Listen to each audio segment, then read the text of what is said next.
बयनिबो सिगांसिनथाराव बड'लेण्ड रादाब आरो बड'लेण्ड बुब्लिनि जितु रादाब बुथुमगिरि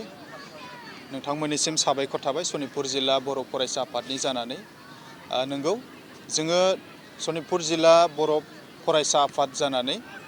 दिनैनि हाबाफारियाव जोङो देरबोनाय लाइमोनफोर एबा जाखांबोनाय फरायसाफोर बिथांमोनखौ नोजोर होनानै जोङो जोंनि बर' समाजा थांनानै थानोब्ला जोंनो बर' राव बिजों बियो थांनानै थानांगोन लोगोसे लिरग्रा जोंनि गेजेराव ओंखारनो नांगोन फरायग्रा जोंनि गेजेराव ओंखारनो नांगोन बेखौ जोनोम होनोब्ला जोङो ग्रासरुट लेभेलनिफ्रायनो जोङो गोबां खामानि मावनो गोनां जानानै थायोखाय जोङो दिनै सनितपुर जिल्ला बर' फरायसा आफादाबो माखासे हाबाफारिफोरखौ लानाय जादों जेरै हरखाब बादायलायनाय जायगायावनो खन्थाइ लिरनाय बादायलायनाय बे हाबाफारिखौ जोङो लादों लोगोसे पएम रिसाइटेसन बेनिफ्राय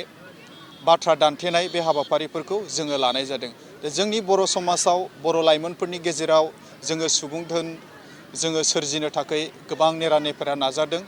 नैबे बेफोरबायदि खामानि आरो हाबाफारिनि गेजेरजोंसो जोङो जिहेतु देरबोनाय लाइमोनफोरखौ जोङो फोसाबलांनो हागोन गोरों गोरा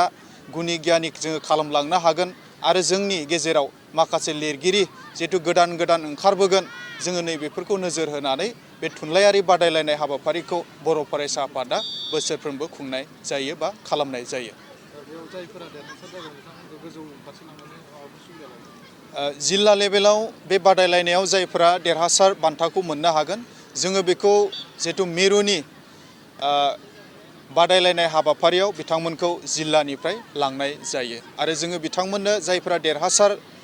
महरै बिथांमोना बान्थाखौ मोनगोन जोङो बिसोरनो सेथि आरो नैथि थामथि बान्थाखौ होनाय जायो।